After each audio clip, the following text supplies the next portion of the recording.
Hi everyone, I just thought I'd have to give this a quick preface for this video. This is not what I was expecting to do. Originally, it was meant to be sort of a walking tour, here's some interesting locations sort of thing around the area, but typically the days I've put aside to do it, the wind has been terrible and you just couldn't hear anything.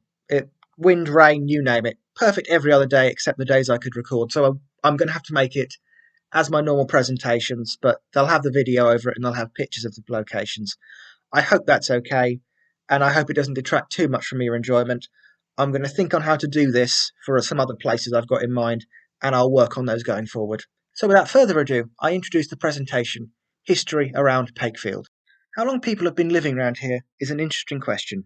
There was evidence of life found in 2005 that shows inhabitants in now what we call Pakefield, dating back 700,000 years, when flint tools were found in the cliffs nearby. For comparison, Stonehenge is around 5,000 years old. This find would also change how human migration into northern Europe was seen, as it was commonly believed at the time the earliest humans arrived in northern Europe 500,000 years ago, making these finds 200,000 years older and the earliest evidence of human activity in northern Europe. The area at the time, though, was not the coast. It was near an area known as the River Bayham, which was the largest river in the country, and was totally destroyed by glacial melting about 450,000 years ago. Now, it would only be right to say experts who have looked into these finds do not believe it was a Stone Age settlement here, rather just exploration of the area where these tools were left behind. Although, of course, it could also be stated that any settlement here could have long been claimed by the sea. The name Pakefield has developed over time.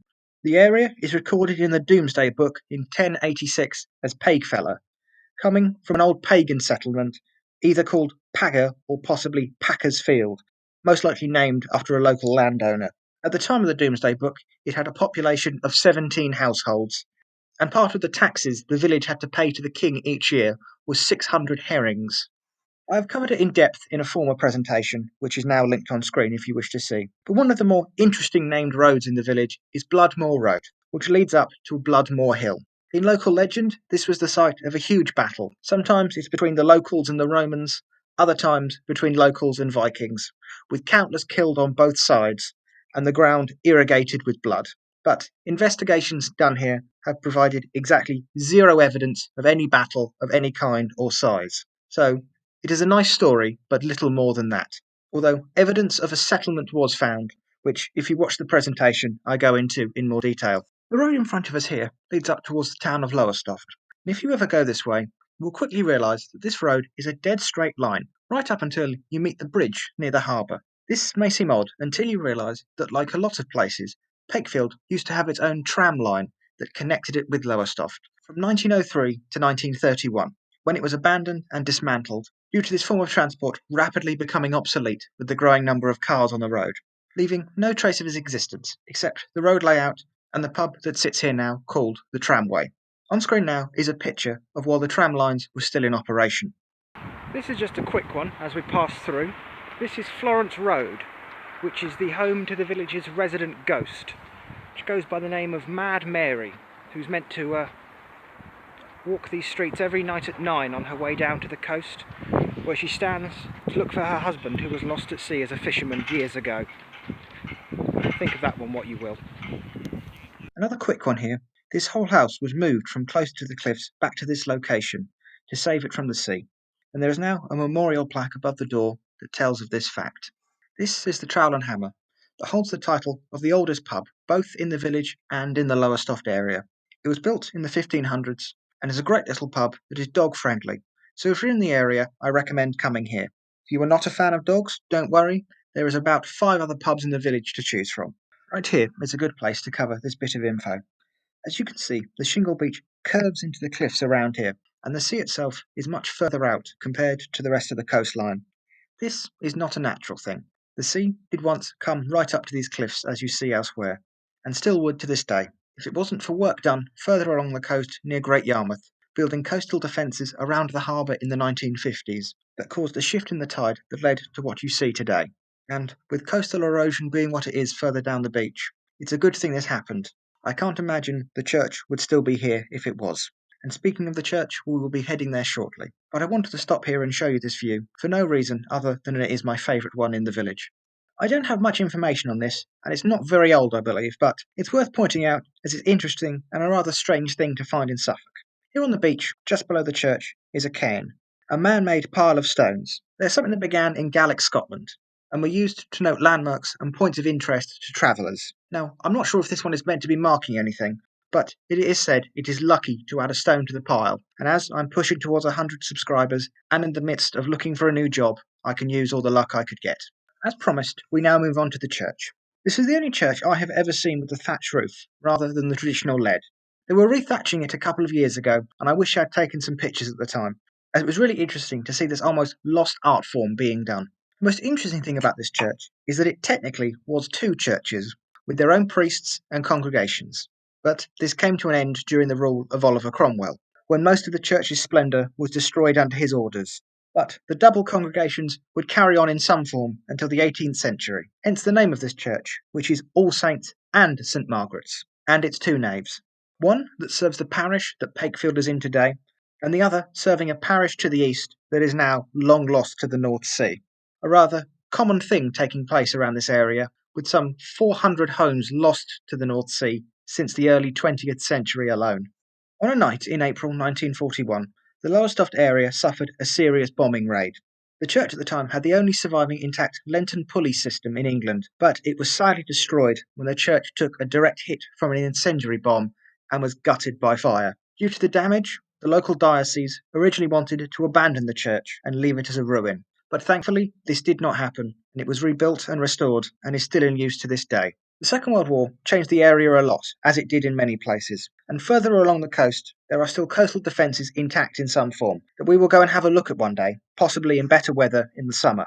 Of course, like almost all villages in Britain, Pakefield has its war memorial for those of the village killed during the First World War, serving in the Royal Navy Reserves, or the Army. Most of the Army deaths, as you would expect, were members serving in the Suffolk Regiment. There were others. For example, Frederick J. Ward served in the Durham Light Infantry. Robert C. Grimble was in the Army Service Corps, and Frederick William Rolfe was a pioneer in the Royal Engineers at the time of his death, but had also served in the Royal Artillery. The monument itself was unveiled on the 5th of May 1921 by the Dean of Norwich, and was built by James E. Proudfoot.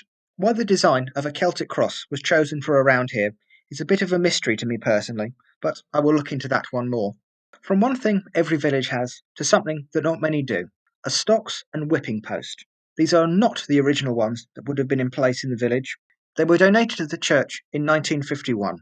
Where they came from before is anyone's guess, and they would remain here until 1969, when they were removed due to them being believed to be inappropriate. They were held in storage and tried to be sold for several years, before they were returned and placed here again. There is a notice next to them that describes this in a bit more detail. Personally, I like that they are here. It's good to see something like this not in a museum, but I can understand why people probably don't like them. Just up the coast is the holiday camp Pontins. It is interesting to us historically, as it is the location of Pakefield Lighthouse, built in 1831 to help with navigation around the Bernard and Newcombe sandbanks. You can sometimes see it from here when the weather is good enough, but here is a picture of it close up. Due to its position, it didn't need to be as tall as you'd expect a lighthouse to be. It didn't serve as a lighthouse for very long, as the sandbanks shifted and it soon became obsolete by the 1860s. It now serves as the local Coast Watch HQ. The area of Pontins was also used just before the Second World War to house Jewish children fleeing from Germany with the Kinder transports. The village's most famous son is Michael Forman. If you don't know his name, you will certainly know his work. He is predominantly an illustrator, although has done some writing, working on many children's books, from the saga of Eric the Viking by Terry Jones, several modern translations of books from the Brothers Grimm's tales, and revised editions of Charlie and the Chocolate Factory, The Great Glass Elevator, and others. To me, he is most famous for a book called City of Gold and Other Stories from the Old Testament, a book that I will fully admit I have never read, but I always used to pick it up and think about reading before putting it back on the shelf in primary school, purely because I liked the cover. So I suppose you could say he'd done half a job there. He grew up in the village during the Second World War and was bombed out. His book, War Boy, tells of the story of his early life. It is primarily aimed at children, so if you have children or anything like that who are learning about the Second World War, I suggest picking up a copy because it's really quite good. Being around here, it's great to be able to flick through and pick out places he talks about, one of them being the lighthouse mentioned earlier, and the other being this water tower. Featured in the background when he was playing football with a group of friends, and they were fired on by a flight of German Focke-Wulfs who made a strafing run on them.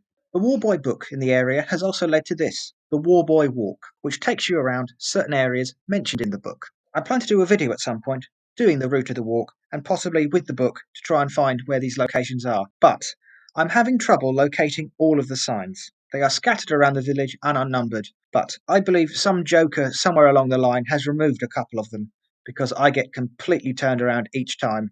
I just can't seem to connect them. But I'm going to keep working on this and hopefully we will have a video on it at some point. We will finish off here as we take a quick look back towards the town of Lowestoft and Ness Point over here that runs out into the sea. It may not look like much, but it is one of a kind. This is the most easterly point in all of mainland Britain, although it is not so much a tourist attraction as John O'Groats and Land's End are for their respective areas. I hope you've enjoyed this presentation. Once again, I am very sorry it is not what I planned it to be for you, but as you've seen, in a couple of places I was able to salvage the footage and use as I wanted to. All of the information and pictures used can be found in the description below. Feel free to like and subscribe if you wish. This was a walk around Pakefield, and this was a little bit of history.